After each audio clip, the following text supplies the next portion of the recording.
तो देखो,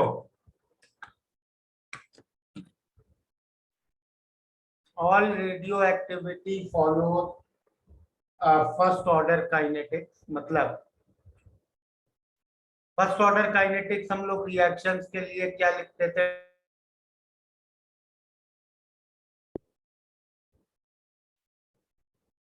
करेक्ट?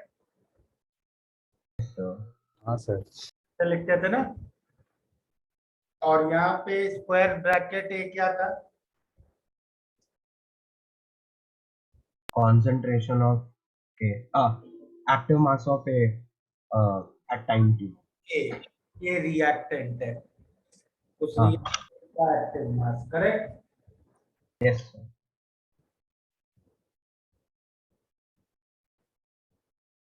लेकिन जब हम लोग न्यूक्लियर रिएक्शंस की बात करेंगे तो एक्टिव मास बोलने का कोई सेंस भी नहीं बनता है। ओके, क्योंकि यहाँ तो हम न्यूक्लियस देख रहे हैं। करेक्ट? तो इसमें हम लोग रादर देन एक्टिव मास पूरे नंबर से करते हैं। मतलब हम लोग ये इक्वेशन कैसे लिखेंगे? Rate of any radioactivity will be minus dn by dt is equal to lambda n। और यहाँ पे n क्या है? Number of radioactive nuclei at any time t। ठीक है, ये बात समझ में आई? Rather than active masses we will take number of nuclear. ये क्लियर है सबको? हाँ सर। हाँ सर। अच्छा, दूसरा डिफरेंस मैंने क्या किया? और कुछ फर्क समझ में आ रहा है अपनी नॉर्मल काइनेटिक्स वाली इक्वेशन से? लैम्डा। लैम्डा के की जगह लैम्डा लिख दिया रेट कांस्टेंट को। ऐसा क्यों? के ही क्यों नहीं लिखा? क्या डिफरेंस है के और लैम्डा में? कोई बता सकता है? सर वही यूनिट का डिफरेंस होगा। यूनिट में तो डिफरेंस हो ही नहीं सकता बेटा। अच्छा हाँ, सॉरी सॉरी, कांस्टेंट। यूनिट में डिफरेंस कर दिया तो इक्वेशन की डायमेंशनली इनकरेक्ट हो जाएगी इक्वेशन। हाँ सर। सोच के बोलो ढंग से यार, लास्ट चैप्टर है, अब तो दिमाग लगाओ। Yes sir. आता सबको है, बस रिकॉल नहीं कर पा रहे हो। बताओ के की जगह लैम्डा क्यों किया है? क्या डिफरेंस है?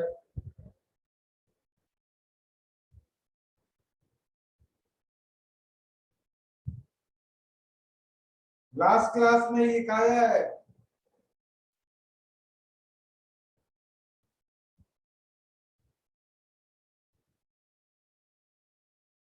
Activation energy. क्या एक्टिवेशन है?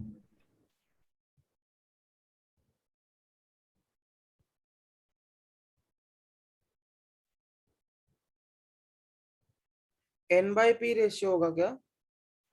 नहीं बेटा, सर हाफ लाइफ से कुछ रिलेटेड है। नहीं।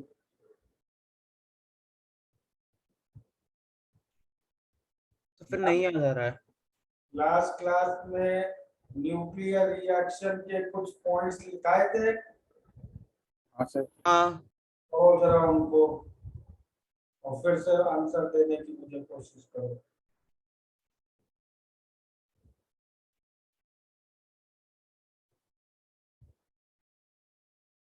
मास है क्या? क्यू वैल्यू है क्या? नहीं, ये इसका रेट कांस्टेंट टेम्परेचर पे डिपेंड नहीं करेगा। अरे हाँ हाँ सर। काइनेटिक्स में के क्या था? A E raise to minus A by R T. Yes sir. ये लैम्डा नहीं हाँ। होता A E raise to minus A by R T. Nuclear reaction में कोई एक्टिवेशन एनर्जी नहीं होती है। न्यूक्लियर रिएक्शंस टेम्परेचर पे नहीं डिपेंड करते हैं। ठीक है, हाँ सर। हाँ सर। समझ में आया? हाँ सर। सर इसलिए मैंने लिख दिया है लैम्डा। तो लैम्डा और के का डिफरेंस अब याद रहेगा, लिख लो, नोट करके लिख लो। Lambda does not depend on temperature. Temperature. चले आगे। हाँ यस सर। सर। तुम लोगों ने लिख लिया है ना, मैंने लिखा नहीं है। हाँ सर लिख लिया। हाँ सर लिख लिया। तो उस इक्वेशन को इंटीग्रेट करके तो ऐसे इक्वेशन मिल जाएगी, n is equal to n e raise to minus lambda T. ठीक है, यस सर। ये T पे नंबर हो गया रेडियो एक्टिव न्यूक्लियाई का। ओके, क्या नंबर? किसी भी टाइम t पे कितने न्यूक्लियस बचे हैं वो नंबर। हाँ sir. N naught is initial ना इसमें भी। टाइम t इक्वल टू 0 पे कितने रेडियो एक्टिव न्यूक्लियस थे। Yes sir. अच्छा, इतनी बात अगर क्लियर है, फिर अगला पॉइंट हम लोग करते हैं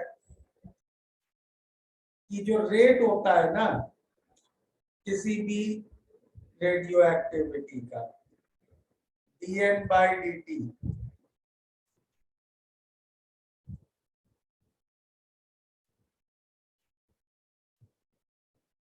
इसको हम लोग एक और नाम देते हैं, इसको हम लोग कहते हैं एक्टिविटी ऑफ द सैंपल। तो अगर ऐसा वर्ड यूज किया है ना, एक्टिविटी ऑफ सैंपल, तो इसका क्या मतलब है, समझ गए? एक्टिविटी ऑफ सैंपल का मतलब समझ गए हाँ नहीं। सर। हाँ सर। क्या मतलब सर? कि किस रेट से डिके कर रहा है। अच्छा। हाँ सर। हाँ सर। Yes sir. चलिए आगे, इस एक्टिविटी के यूनिट्स क्या होंगे? इस एक्टिविटी के यूनिट्स क्या होंगे वो देख लो। तो n का यूनिट क्या है?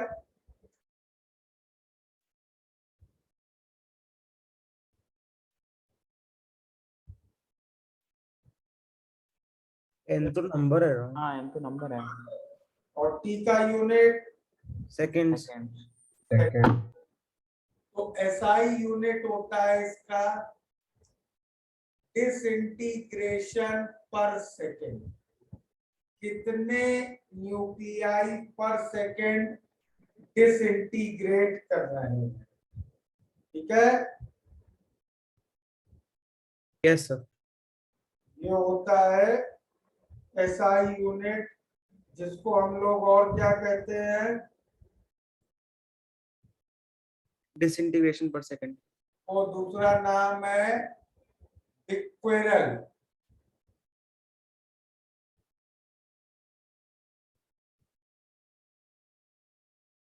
BQ से डिनोट करते हैं।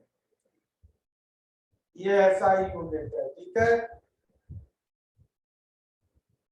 स्पेलिंग एक बार चेक कर लेना, आई थिंक स्पेलिंग रॉन्ग लिखी है। BQ से डिनोट करते हैं। इतना क्लियर है? हाँ सर। चले आगे। हाँ सर। सर वो सी और ई के सी और क्यू के बीच में ई नहीं है।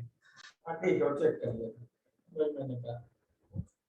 अच्छा, दूसरी चीज, commonly used non SI unit is curie. 1 curie is 3.7 into 10 raised to 10 becquerel, and the one Rutherfordium, which is 10 raised to 6 becquerel. Noted? हाँ सर। रेडी क्या सर रदरफोर्ड? एक ही मिनट। नॉन SI यूनिट है Curie और rutherfordium.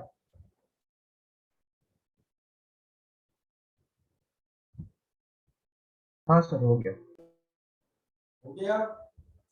अच्छा, Yes, sir. अब आगे आ जाइए। Half life क्या हो जाएगा? ln2 by lambda. ठीक है। हाँ सर। Yes sir. हाँ सर। अच्छा, इस पे किस टाइप का क्वेश्चन अगर मैं आपसे पूछूं, मान लो एक रेडियो एक्टिव सैंपल लिया ए, एक सब्सटेंस लिया ए जिसकी हाफ लाइफ है 2 आवर्स, 1 मोल लिया, 8 घंटे बाद कितना बचेगा बताओ? 1/8।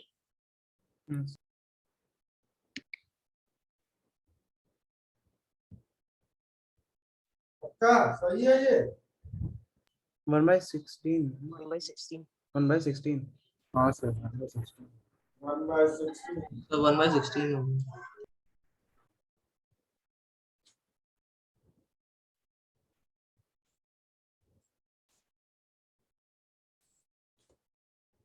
हाँ सॉरी सर, 1/16।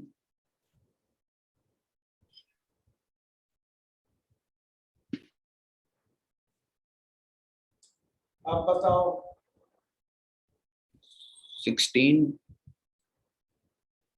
न्यूक्लियाई बचेंगे शायद। 16 न्यूक्लियाई बचे। सोच लो ढंग से। 25/4 न्यूक्लियर। नंबर बताओ मुझे।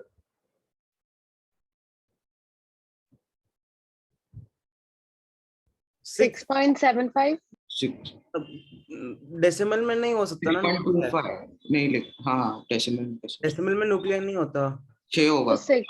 6 लिख सकते हैं, या 16 फिर 7, क्योंकि फिर एक बार का हम लोग 7। नहीं करवा सकते, लेकिन कम करवा सकते हैं। 7 होना चाहिए ना सोच लो ढंग से। सर? 7। 7। 7। Yes sir. और कोई कुछ डिफरेंट लॉजिक से? सर 6 न्यूक्लियाई एक वो उस एटम के बचेंगे और एक दूसरे वाले एटम का बन जाएगा, जो मतलब डीके होके जो एटम। नहीं नहीं, वो दिखे होके जो है उसकी तो कहानी छोड़ दो, तो ए है बस उसकी बात करो। ए के कितने बचे? सर 6 या 7 में से ही कुछ होगा। 6 सर। सर फिर उस हिसाब से 6। हाँ, आर्यन के लॉजिक के हिसाब से 6 हो गया। एक चलो, ही खाली 6 बचेंगे। ऐसा भी यूरेनियम है, वो थोड़ा कुछ और बन गया रहेगा। ऑप्शंस दिए हैं मल्टीपल करेक्ट में।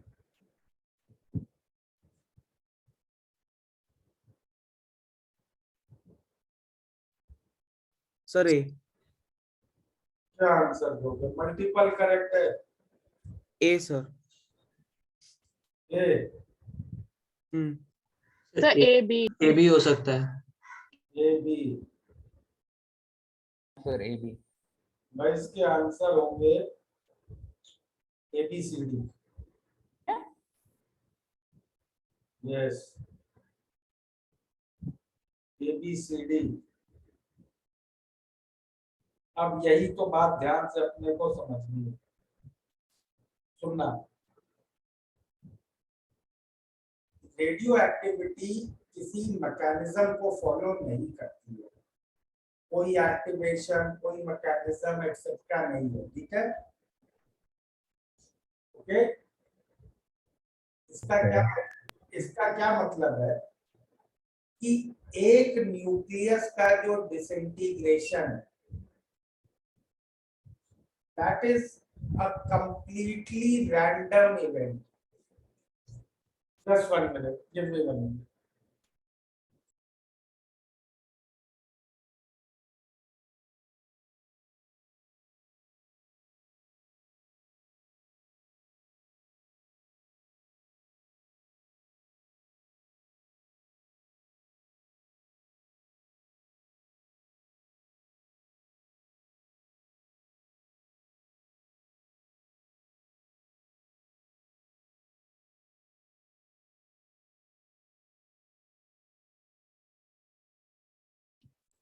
Yes so what I was saying कि एक न्यूक्लियस का डिसइंटीग्रेशन एक कंप्लीटली रैंडम इवेंट है, ठीक है। हाँ सर। उसका दूसरे न्यूक्लियस के डिसइंटीग्रेशन से कोई लेना देना नहीं, करेक्ट। तो दूसरा न्यूक्लियस डिसइंटीग्रेट हुआ नहीं हुआ, इसका किसी एक पर्टिकुलर न्यूक्लियस के डिसइंटीग्रेशन से कोई रिलेशन नहीं, ओके। तो इससे क्या फर्क पड़ रहा है समझो। हो सकता है 8 घंटे में एक भी रेडियो एक्टिव न्यूक्लियस, एक भी न्यूक्लियस डिसइंटीग्रेट ना हो, ठीक है। और हो सकता है 8 घंटे में सारे कर जाए, हो सकता है 8 घंटे में 50 कर जाए, कुछ भी हो सकता है, that is totally random. But if the number of nucleus is very large, then it follows a similar equation as of first order kinetics. Okay? तो nuclear reactions are first order kinetics, ये कहना गलत है। इसको properly हम लोग कैसे कहेंगे कि if the number of radioactive nucleus is very large, then the radioactivity follows a equation similar to first order kinetics. ये बात समझ में आई सबको? Yes sir. सर तो जब आफ्टर अ सर्टेन टाइम हम लोग कुछ प्रेडिक्ट नहीं कर पाएंगे कितने भी बड़ा सैंपल हो। Yes yes okay sir. और इसीलिए जब 1 मोल लिया हुआ था तुमने, जब 1 मोल लिया हुआ था तब तो बात समझ में आ गई, लेकिन जब फाइनाइट नंबर कर दिया तो तुम कुछ भी प्रेडिक्ट नहीं कर सकते। 100 न्यूक्लियाई में तुम कुछ भी प्रेडिक्ट नहीं कर सकते हो। अभी ये तो तब भी तुम थोड़ा सा कंफ्यूज हो गए थे। अगर मान लो इसमें मैं तुम्हें देता 100 न्यूक्लियाई लिए और 2 घंटे बाद कितने बचेंगे, तो सबको ये आंसर 50 दे देता, करेक्ट। हाँ sir. But correct answer would be All options. cannot be predicted. हाँ। Finite number of nuclei है, हम लोग प्रिडिक्ट नहीं कर सकते। सर ऐसा कभी एडवांस में आया है? आ सकता है, क्योंकि क्वेश्चन है ये बहुत। हाँ सर। और आराम से लोग ट्रैप हो जाएंगे अगर 2 घंटे में पूछ लिया।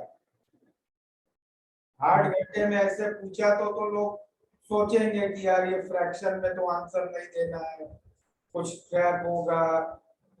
लेकिन 2 घंटे में पूछ लिया तो सब 50 देने वाले हैं। हाँ सर। सर अगर 2 घंटे का पूछा तो भी आंसर चारों होंगे ना? तब भी आंसर चारों होंगे, सारे ऑप्शंस होंगे, या बेस्ट आंसर होगा कैन नॉट बी प्रेडिक्टेड। अच्छा ओके।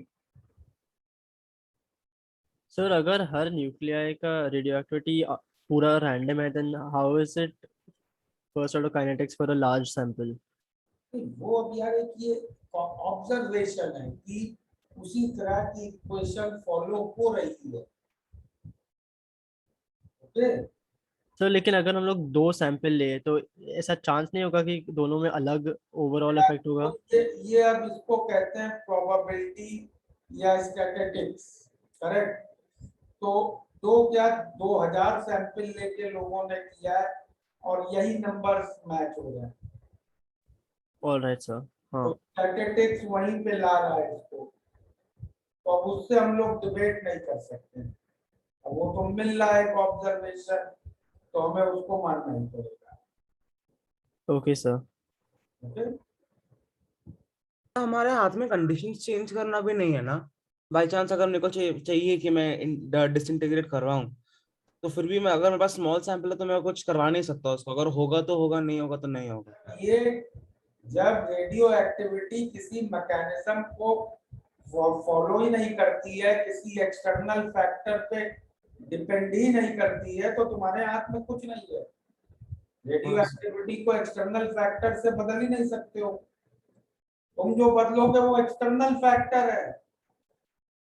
Yes sir.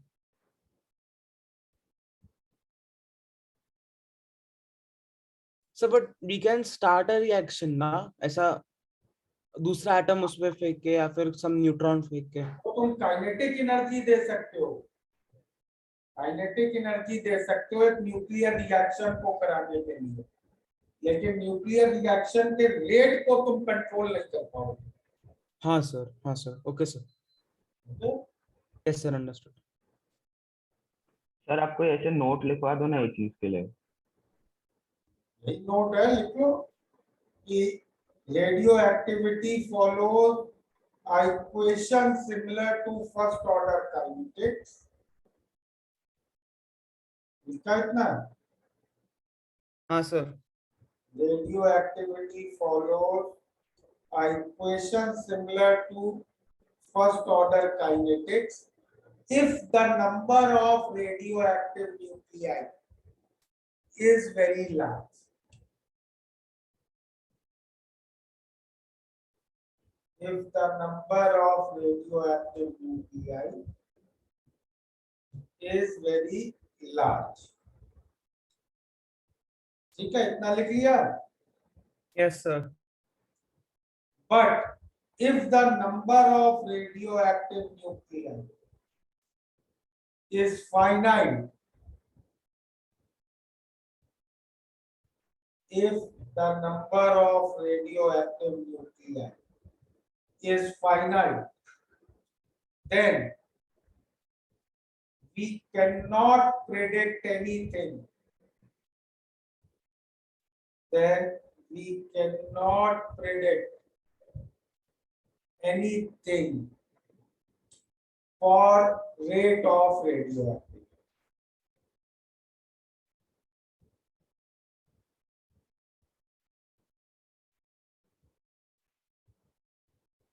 ठीक है? Yes sir. सर हाँ, उसका रीजन ये हो सकता है कि हम आरडीएस से डिसाइड नहीं कर पाएंगे। आरडीएस है ही नहीं, कुछ कोई मैकेनिज्म है ही हाँ नहीं। मतलब वही डायरेक्टली नया Okay. मिलता है सर। सर ऐसा क्या होता है कि न्यूक्लियस डिसइंटीग्रेट करता है, मतलब वो कॉन्शियस तो है नहीं कि वही बोलेगा कि चलो मैं डिसइंटीग्रेट करता हूँ, तो वो स्टेबिलिटी को लग रहा है, उसको कहीं से लगता है ये करने से ज्यादा स्टेबिलिटी मिलेगी। अच्छा, फोर्सेस को मैक्सिमाइज करने की कोशिश है, और क्या है। Okay sir, okay sir. Sir sir बोलो। ये रिएक्शन इसलिए खत्म नहीं हो, मतलब इनफाइनाइट टाइम तक चलता रहता है क्या ये रिएक्शन भी? अब इसी का अगला एग्जांपल देखो लेते हैं। अर्थ के एटमॉस्फेयर में सबसे ज्यादा क्या है? नाइट्रोजन। नाइट्रोजन। और earth is receiving solar rays, yes sir, correct? Yes. Solar rays में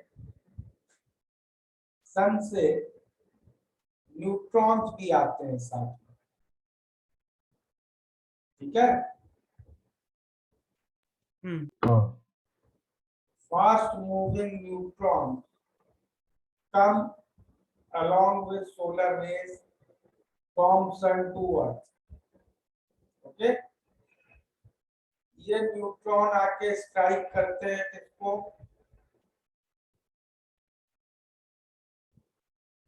ये न्यूट्रॉन आके स्ट्राइक करते हैं नाइट्रोजन के न्यूक्लियस पे, और एक न्यूक्लियर रिएक्शन होता है। क्या न्यूक्लियर रिएक्शन होता है? 7 nitrogen 14 plus a neutron gives carbon 14 plus a proton. ठीक है? Yes sir. अच्छा, अब ये देखो, ये रिएक्शन हुआ, इससे कार्बन 14 बना। हाँ सर। हाँ carbon 14 is a radioactive nuclide. Yes sir. Carbon का स्टेबल आइसोटोप कौन सा है? कार्बन 12। कार्बन 12 है, करेक्ट? Yes sir. तो कार्बन 14 रेडियोएक्टिव है, करेक्ट? हाँ सर। कार्बन 14 रेडियोएक्टिव है,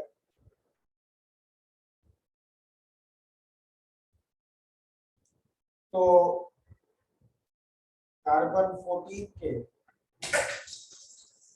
कौन सा आइसोटोप सॉरी, कार्बन 14 कैसे डिसइंटीग्रेट करेगा?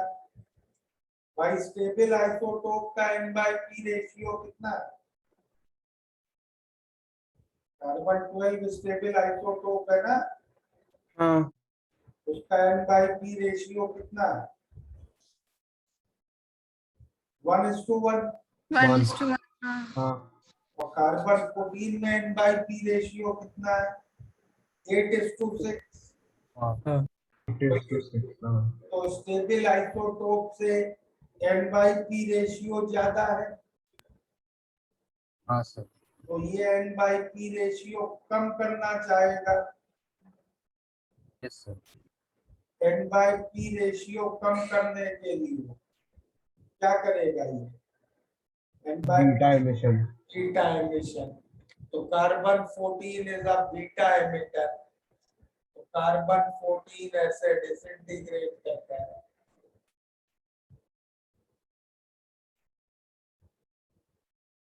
करेक्ट? हाँ तो ये दोनों रिएक्शन हमारे एटमॉस्फेयर में हो रहे हैं।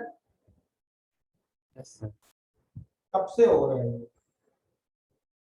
हमेशा से। हैं? हमेशा से। भाई जब से अर्थ बनी है तब से हो रहे हैं। तब से नाइट्रोजन आया तब से। हाँ तो हमेशा से ना। हाँ, मतलब बिलियंस ऑफ ईयर से हो रहे हैं।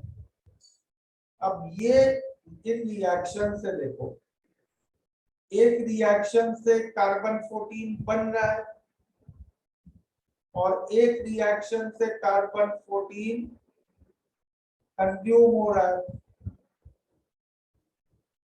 and both of these reactions are going on for long. तो कार्बन 14 का जो हमारे एटमॉस्फेयर में अमाउंट है वो तो कांस्टेंट हो गया होगा। That must have achieved an equilibrium. Agreed? हाँ सर। तो अब अगर कार्बन 14 का हमें ये मालूम होना चाहिए कि कंसंट्रेशन या अमाउंट हमारे एटमॉस्फेयर में कांस्टेंट है। ओके, चले आगे। हाँ सर। Yes sir. तो अब इससे ये समझो, अगर कार्बन 14 का अमाउंट कांस्टेंट है तो हर लिविंग ऑर्गेनिज्म जो एटमॉस्फेरिक ऑक्सीजन ब्रीथ इन कर रहा है उसमें भी, उसके अंदर भी एयर में कार्बन 14 जा रहा होगा। हाँ जो हवा उसने यूज की ब्रीथ करने के लिए उसमें कार्बन 14 होगा। वो कार्बन 14 उसके बॉडी में एब्जॉर्ब हो जाएगा, करेक्ट? और हाँ सर। कब तक एब्जॉर्ब होता रहेगा उसकी बॉडी में? तब तक वो अलाइव रहेगा। नहीं, कब तक एब्जॉर्ब होता रहेगा? ध्यान से बात समझो। तब तक एब्जॉर्ब होता रहेगा जब तक उसकी बॉडी में भी कार्बन 14 का कंसंट्रेशन वही हो जाए जो एटमॉस्फेयर में है। Yes sir. हाँ कि okay. बॉडी और एटमॉस्फेयर में इक्विलिब्रियम आ जाए। करेक्ट। मतलब एटमॉस्फेयर में जो कार्बन 14 और कार्बन 12 का रेशियो है, वही रेशियो उस लिविंग बीइंग में हो जाए, तब तक उसके बॉडी में कार्बन 14 एब्जॉर्ब होता रहेगा। ठीक है। एक बार ये इक्विलिब्रियम आ गया, फिर क्या होगा? अब उसकी बॉडी में कार्बन 14 है, कार्बन 14 तो रेडियो एक्टिव है, वो डिसइंटीग्रेट करेगा। डिसइंटीग्रेट करेगा तो उसकी बॉडी में कार्बन 14 कम हो जाएगा। करेक्ट। हाँ कम हो जाएगा, लेकिन अगली ही ब्रेथ वो लेगा, वापस कार्बन 14 उतना एब्जॉर्ब हो जाएगा जितना कम हुआ। ठीक है। तो जब तक एक लिविंग ऑर्गेनिज्म एटमॉस्फेरिक एयर को ब्रीथ कर रहा है, उसके अंदर कार्बन 14 कंटेंट कांस्टेंट रहेगा। ये बात क्लियर हुई? Yes sir. But once that living organism dies, that living organism stops breathing, तब क्या होगा? तब उसके जो टिश्यूज हैं जो डिकम्पोज होंगे, उसमें केवल कार्बन 14 डिके होगा। अब रिप्लेनिश नहीं हो पाएगा एटमॉस्फेरिक ऑक्सीजन से। करेक्ट। हाँ ठीक है। yes. This becomes our concept for carbon dating.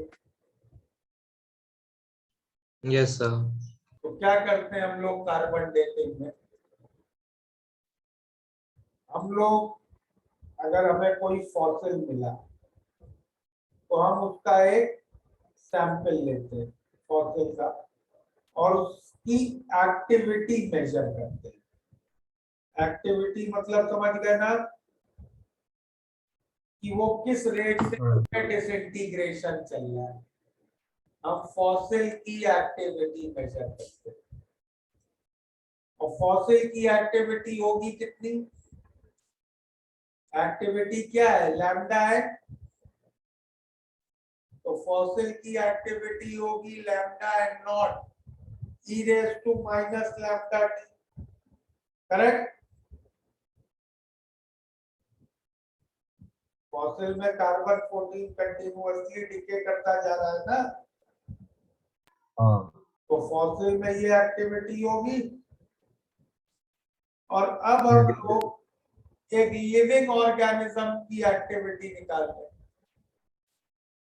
तो लिविंग ऑर्गेनिज्म की एक्टिविटी कितनी होगी? Lambda and not. क्योंकि लिविंग ऑर्गेनिज्म, सारे लिविंग ऑर्गेनिज्म में तो कार्बन 14 का कंटेंट फिक्स्ड है ना, जितना एटमॉस्फेरिक में है, एटमॉस्फेयर में। ठीक है। सर तो जीरो नहीं हो गई क्या? जीरो क्यों होगी भाई? हर ह्यूमन, हर लिविंग ऑर्गेनिज्म के अंदर कार्बन 14 प्रेजेंट है ना।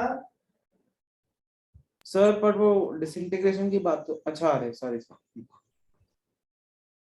ठीक है। Yes sir. हाँ सर समझा। तो इन दोनों को डिवाइड कर दे, क्या मिल जाएगा इससे? e raised to minus lambda t मिल गया। लैम्डा हमें मालूम है कार्बन 14 के डिसइंटीग्रेशन का, तो टी मिल जाएगा। क्लियर हाँ है? सर। हाँ सर। और ये टी कौन सा टाइम बताएगा तुम्हें? वो कितना पुराना है तो फॉसिल। नहीं, और ढंग से बोलो, ये टी कौन सा उतना टाइम जब तक वो ब्रीथ, कितना टाइम से डेड है? कितना टाइम से डेड है? लास्ट ब्रेथ लिया था जब यस यस ये बताएगा कितने टाइम से ये डेड है। हाँ लास्ट ब्रेथ में। ओके, हाँ समझ गए? Yes sir. सर बट आपने आपने अभी बोला था कि कम नंबर ऑफ आइटम्स के लिए हम कुछ डिसाइड नहीं कर सकते, तो तो भाई हाउ इज दिस वर्किंग? यहाँ कम नंबर कहाँ है यार? मिनिमम भी कार्बन 1-2 मोल तो होगा अंदर। Oh okay okay.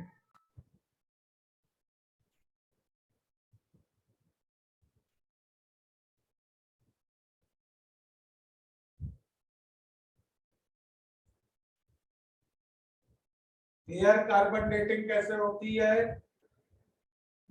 हाँ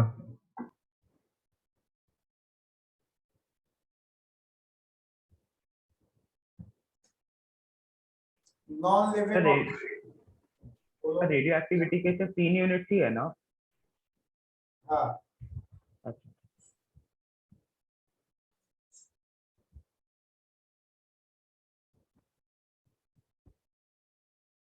हो गया नोट? हाँ सर। हाँ सर। अच्छा, नॉन लिविंग थिंग्स की ऐसे ही हम लोग करते हैं एज फाइंड करने के लिए रॉक्स की रॉक डेटिंग।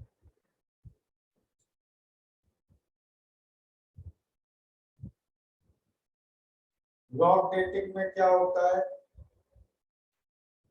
कि अगर हमारे पास कोई ऐसा रॉक सैंपल है जो रेडियो एक्टिव सब्सटेंस का है, ठीक है, तो उसको हम लोग उसमें मेजर करते हैं। भाई जब वो रॉक बना होगा तब तो वो किसी एक सब्सटेंस का ही बना होगा, करेक्ट? हाँ सर। मान लो जैसे हमें एक रॉक मिला जिसमें लेट से 75% लेड है और 25% यूरेनियम। अब रॉक जब बना होगा, जब ये लैटिस बनी होगी, तब तो किसी एक चीज की बनी होगी, या तो लेड की बनी होगी या यूरेनियम की बनी होगी। अब लेड की तो बनी हो नहीं सकती है, क्योंकि अगर ये लेड की बनी होती तो लेड ही रहता है, करेक्ट? लेड अपने आप को यूरेनियम में थोड़ी कन्वर्ट कर देता है, ठीक है? हाँ हाँ सर। यानी ये लैटिस ओरिजिनली किसकी बनी थी? यूरेनियम की। मतलब जब ये रॉक बना था at time t equal to 0, इस रॉक में 100% यूरेनियम था, करेक्ट? और अभी कितना यूरेनियम है? 25। 25%, 75% डिसइंटीग्रेट हो गया। मतलब 75% डिसइंटीग्रेट हो चुका है, मतलब 2 हाफ लाइफ हो चुकी है इसकी कंप्लीट। हाँ सर। क्या हो गई इस रॉक की एज? 2 हाफ लाइफ, ठीक है? हाँ सर। हाँ सर वो बता सकते हो आपने कैसे डिसाइड किया कि इनिशियली रॉक 100% यूरेनियम ही था? क्योंकि भारी वाला ही होगा ना, हल्का वाला नहीं होगा। हैं? हैवी वाला ही होगा। Lead lead lead lead uranium नहीं बन सकता। लेड यूरेनियम नहीं बनता, यूरेनियम लेड बनता है। यूरेनियम लेड बनता है, लास्ट क्लास में बोला था ना कि वो 4 हाँ सीरीज सर, हाँ सर। करनी है। वो 4 सीरीज बताई थी ना, 4n सीरीज, 4n। हाँ यस सर। उनमें से एक सीरीज है यूरेनियम लेड बनता है, ओके सर। है? ये कौन सा सीरीज आप बोल रहे हो? 4n+1 है शायद, ये देखो नोट्स में था। मॉड्यूल में था, मॉड्यूल में। बुकलेट से हाँ, बस लिखा था सर ने। मैंने कहा था वो याद करना है। वो जो टेबल था। हाँ, हाँ अच्छा, देखो उस टेबल में दिखा। एक सेकंड सर देखते हैं। हाँ सर है। ओके हाँ सर मिल गया। वो 4n वगैरह ना। हाँ हाँ अच्छा, एक काम और करना है मॉड्यूल से अब तुम लोगों को, फिशन और फ्यूजन, ये दो टाइप के न्यूक्लियर रिएक्शन के कॉमन पॉइंट्स याद करते हैं। ओके हाँ सर।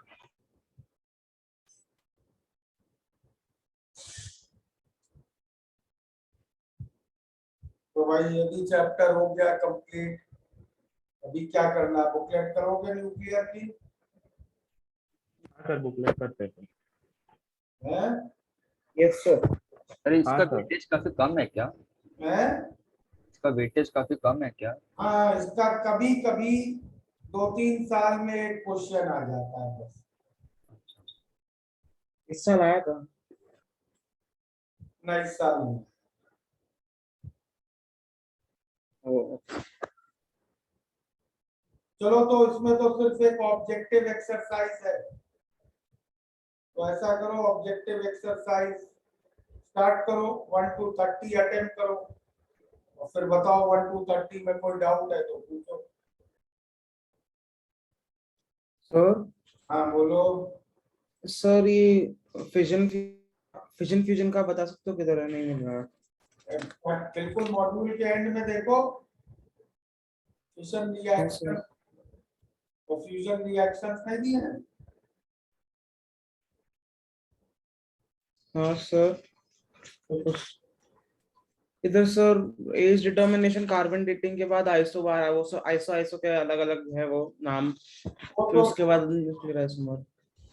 बिल्कुल थ्योरी के एंड में देखो, जहाँ थ्योरी फिनिश हो रही है न्यूक्लियर की। हाँ सर उधर ही हूँ मैं, लास्ट पेज पे हूँ। नहीं है फिशन फ्यूजन? सर मेरे में नहीं हो सकता, कोई और भी चेक करेगा तो ठीक होगा। या देखो सब लोग, नहीं है नहीं है। नहीं है? हाँ सर देख रहा हूँ अच्छे से।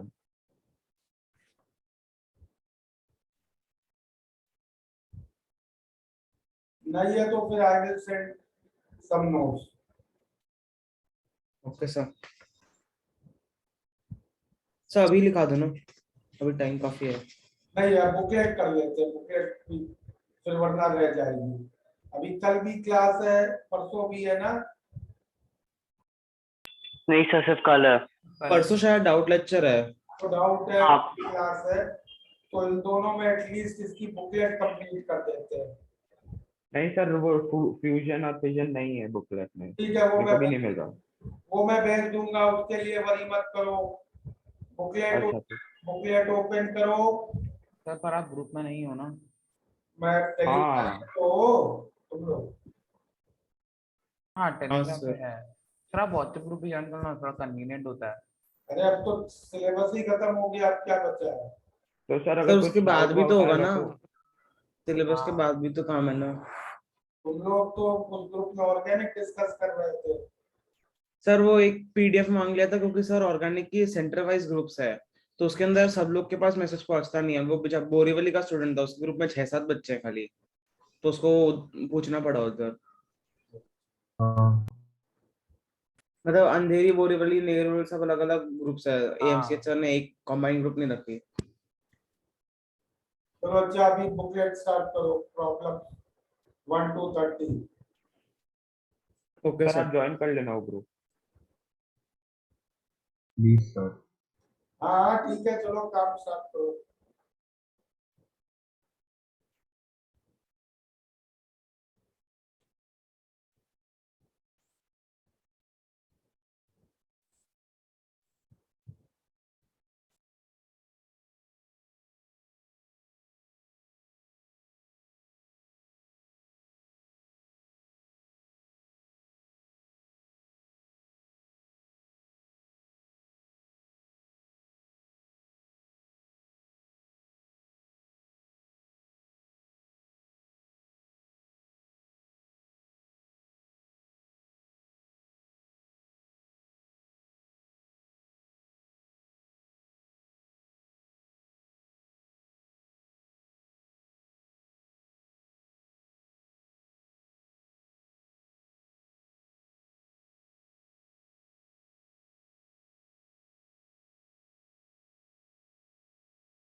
बोलो वेदांत। सर हाँ, एक जगह पे एम डी के ब्रैकेट में अल्फा कमा 2n लिखा है, इसका मतलब क्या है? What will be the product of the reaction M D alpha comma 2n? देखो ये जो रिएक्शन हम लोगों ने लिखा है, ये वाला इधर। पहला हाँ। लिखा है, हाँ सर। इसको शॉर्ट फॉर्म में लिखने का तरीका ही है। जो रिएक्टेंट न्यूक्लियस है वो लिखा, हम्म ब्रैकेट में जो रिएक्टेंट स्ट्राइकिंग पार्टिकल है छोटा वाला, हम्म कॉमा प्रोडक्ट का जो एलिमेंट्री पार्टिकल है, और ब्रैकेट के बाहर जो प्रोडक्ट का मेन न्यूक्लियस है। अच्छा, okay sir, okay okay sir.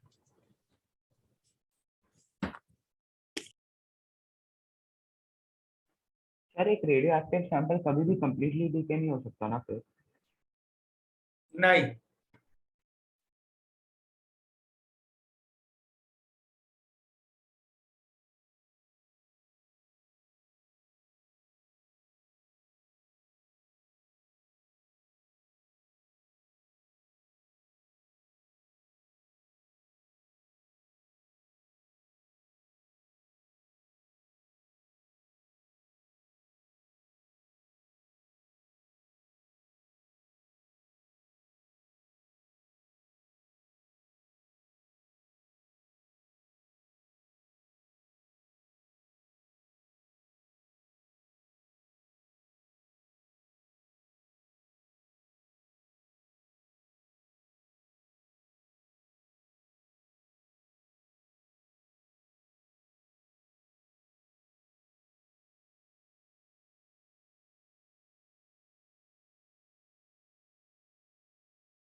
बोलो कबीर।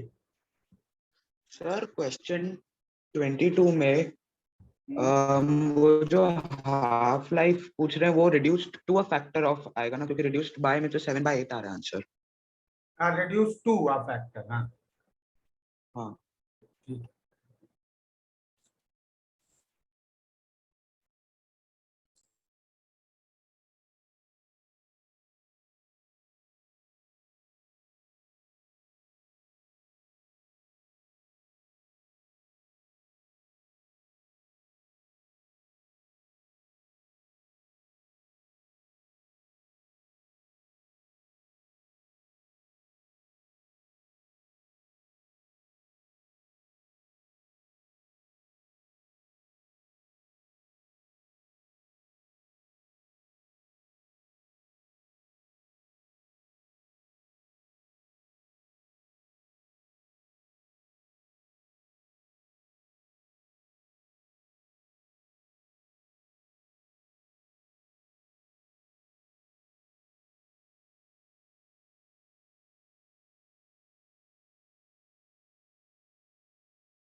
थर्टी तक हो गए कंप्लीट।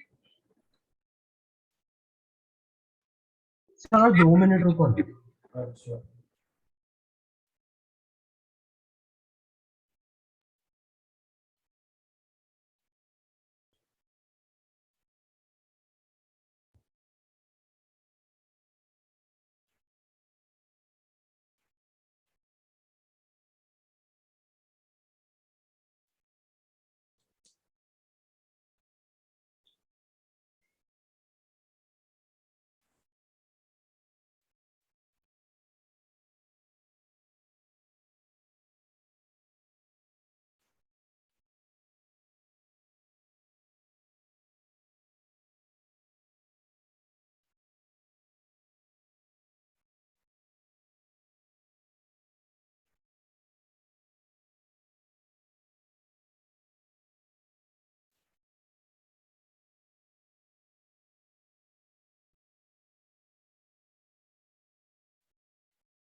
सर हो गया। चलो डाउट क्या है बोलने पढ़ना शुरू करो। सर 8, 10 और 19। प्रॉब्लम बस पढ़ो directly. Sir arrange 8th problem है, arrange the following particles in order of their increasing penetration capacity as the देखो प्रोजेक्टाइल। सुनो सुनो, पेनिट्रेटिंग पावर दो फैक्टर्स पे डिपेंड करती वेट और चार्ज, है, वेट और चार्ज। चार्ज और मास। ठीक है, चार्ज जितना ज्यादा होगा पेनिट्रेटिंग पावर उतनी कम होती जाएगी। रीजन क्लियर है? हाँ सर। नहीं तो अरे यार, एक चार्ज पार्टिकल होगा, वो किसी चीज के अंदर जाएगा तो उसके चार्जेस के साथ इंटरेक्ट होके डेविएट कर देगा, हो जाएगा ना। हाँ ओके ओके। तो चार्ज पार्टिकल की पेनिट्रेटिंग पावर सबसे कम, मतलब जितना ज्यादा चार्ज उतनी कम पेनिट्रेटिंग पावर। हाँ ओके समझा।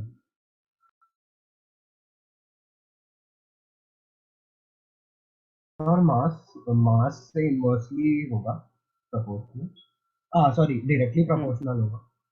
इनवर्सली ना, जितना भारी उतना कम दूर जाएगा। कम दूर जाएगा तो ज्यादा पेनिट्रेटिंग हुआ ना। नहीं, कम कम दूर जाएगा डेविएट तो कम पेनिट्रेटिंग हुआ। कम कम डेविएट होगा तो ज्यादा पेनिट्रेट होगा ना।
और मास भी जितना ज्यादा होगा उतनी पेनिट्रेटिंग पावर कम होगी। Okay, okay sir. तो आप उस हिसाब से अरेंज कर लेना उन पार्टिकल। अब कर लोगे ना? हाँ सर, हो जाएगा। Sir number of sorry sir, हाँ सर, आपने ऑड इवन रूल में लिखाया था कि नंबर ऑफ न्यूट्रॉन और प्रोटॉन इवन इवन होता है तब सबसे ज्यादा रहता है, ऑड ऑड रहता है तब सबसे कम रहता है, राइट? सबसे ज्यादा स्टेबल इवन इवन कॉन्फ़िगरेशन है, करेक्ट। फिर हाँ। ऑड है, फिर इवन ऑड है, फिर ऑड ऑड है, करेक्ट। Yes sir. अब वो जो प्रॉब्लम है उसको ध्यान से पढ़ो। वो क्या कह रहा है कि किसके आइसोटोप सबसे कम होंगे। भाई सबसे कम आइसोटोप तो इवन इवन के होंगे ना, क्योंकि इवन इवन खुद ही स्टेबल है, तो वो और आइसोटोप्स नहीं बनाएगा। हाँ अच्छा। जो ऑड ऑड है वो अनस्टेबल है ना। Yes sir. तो ज्यादा स्टेबिलिटी अचीव करने के लिए वो क्या करने की कोशिश करेगा? Radioactive reaction. वो आइसोटोप बनाने की कोशिश करेगा। Yes sir. ठीक है। Yes sir. सर एक और था, अल्फा एमिशन में सर 4 कम होते हैं मास नंबर से और 2 कम होते हैं एटॉमिक नंबर से। सर तो नंबर ऑफ प्रोटॉन्स और न्यूट्रॉन से फर्क नहीं पड़ना चाहिए ना? नहीं, N/P रेशियो पे आप प्रिडिक्ट नहीं कर सकते हो। देखो पहले N/P रेशियो है कुछ, ठीक है। Yes sir. अब दोनों में से 2 कम हो गया, तो are these two fractions equal? No no no sir, no sir. हाँ नहीं, कम नहीं है सर। ओके, अगला सर 19 का आगा का बुकलेट है हाँ, sir. Sir to which stable isotope would lawrencium 257103 DK? Answer है, एक मिनट, लॉरेंशियम या 257 ना, 103 103 की इंपॉर्टेंस नहीं है। अब ये 257 किस टाइप का नंबर है? 4 से डिवाइड करो इसको जरा। नहीं होगा ना? 4n+1 4n+1 टाइप का नंबर है। हाँ ओके, हाँ हाँ सर। प्रोडक्ट भी 4n+1 टाइप का होना चाहिए। Okay sir.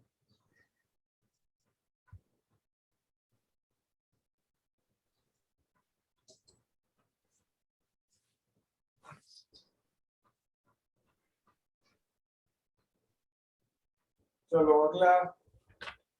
Sir 5 minute. हाँ बस।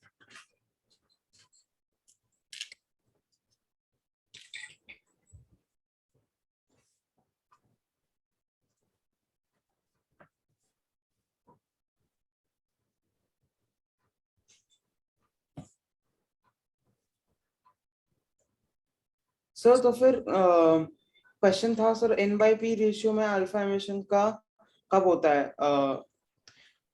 generally disintegrates by alpha emission when its N/P ratio is less than 1, equal to 1, equal to 1.2, greater than 1.5। Sir अगर कह नहीं सकते कि इंक्रीज होगा कि डिक्रीज होगा तो फिर तो ए और डी दोनों करेक्ट होना चाहिए ना? अल्फा एमिशन का रीजन याद है कि भूल गए? अल्फा एमिशन का कॉज क्या था? अल्फा एमिशन से क्या मिलता था? अल्फा एमिशन कौन करता था? जो लोग बहुत बड़े न्यूक्लियस हैं वो अपना साइज कम करने के लिए करते थे। Yes sir, yes sir. तो बहुत बड़ा न्यूक्लियस होगा तो उसका N/P रेशियो तो बहुत हाई होगा ना। हाँ sir. Yes sir, yes sir. Sir beta emission के लिए हम N/P रेशियो देखते हैं ना? हाँ, बीटा के लिए N/P। तो मतलब वो कौन से कोई पर्टिकुलर वैल्यू है क्या जिसके ऊपर गया तो ही बीटा एमिशन होगा? जो आपने स्टेबिलिटी बेल्ट बनाया था उसमें वैल्यू। देखो, अगर स्टेबिलिटी बैंड ऑफ स्टेबिलिटी से देखना है तो ऐसे देखो कि बैंड ऑफ स्टेबिलिटी के ऊपर है तो बीटा करेगा, बैंड ऑफ स्टेबिलिटी के नीचे है तो बीटा प्लस करेगा। ठीक है। हाँ सर। और दूसरा तरीका क्या है, जैसे अभी मैंने कार्बन 14 वाला तुम्हारे साथ डिस्कस किया, तुम ये देखो उस एलिमेंट का सबसे स्टेबल आइसोटोप क्या N/P रेशियो क्या है। ठीक है। अच्छा, उससे ज्यादा हुआ तो बीटा है। ये एक बार फर्स्ट क्वेश्चन भी देखो ना। XAB to YCD number of beta particles emitted में सबसे माइनस आना चाहिए बीच में। क्यों माइनस आना चाहिए? सर क्योंकि अल्फा पार्टिकल हम लोग माइनस करेंगे ना। XAB है और YCD है ना। हाँ हाँ। अल्फा पार्टिकल तो हो गए B-D/4। Yes sir. तो B-D/4 into 2 ये होगा drop in atomic number alpha के ड्यू टू। और में बीटा अगर मान लो जितने हैं, बीटा से इंक्रीज होता है तो minus beta particle, this should be drop in atomic number A/C। Yes sir. उस इक्वेशन से बीटा निकालो कितना आ रहा है। अच्छा हाँ सर, हाँ सर।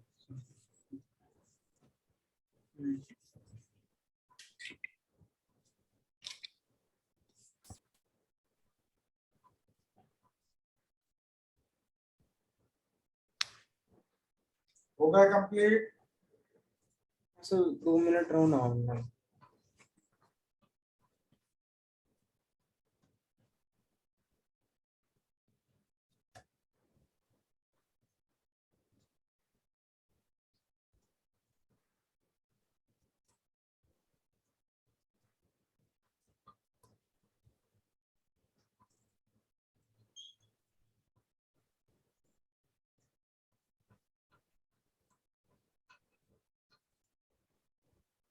होमवर्क में करोगे बुकलेट कंप्लीट कल तक पूरी? यही कितने सवाल 90 तो है सर। विंडो तो अभी नहीं कर पाएंगे ना, उसमें सरफेस वाला भी है। हाँ, विंडो में सरफेस वाला है। इसकी ऑब्जेक्टिव एक्सरसाइज तो पूरी कर सकते हो कल तक। हाँ हाँ। मेजर टेस्ट पढ़ना है। सर मेजर टेस्ट में डाल दोगे क्या ये तो काफी अच्छा हो जाएगा। यार सिर्फ तुम्हारे बैच का हुआ है और 3 ईयर का हुआ है, बाकी किसी बैच का थोड़ा हुआ है। अच्छा हाँ। सर हमारा फिजिकल केमिस्ट्री खत्म हो गया। हाँ खत्म हो गया है। तो फिर सर नेक्स्ट यहाँ क्लास पर डाउट पॉसिबल आप कल नहीं रख के आप परसों डाउट्स लेक्चर में ले सकते हो क्या? हाँ फिर ठीक थोड़ा हाँ टाइम सर। मिल जाएगा। है, परसों डाउट में कर लेंगे। तो कल क्या करना है? सरफेस सरफेस तो इनऑर्गेनिक के बाद ही हो पाएगी बेटा। सर वो आप कराओगे कि MKCH सर कराएंगे? डिपेंड करता है किसका क्या टाइम टेबल चल रहा है उस समय।